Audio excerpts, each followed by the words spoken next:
Paano nangyari yun? After deposit, 1 peso 50 centavos.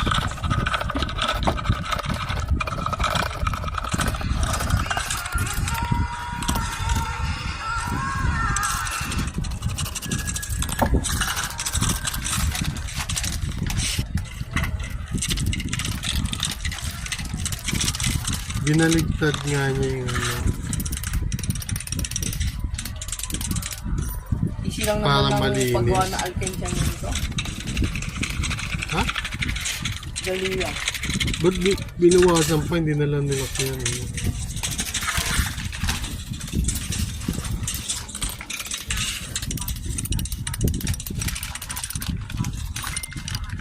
Maliit na ang plancha lang ginawa niya.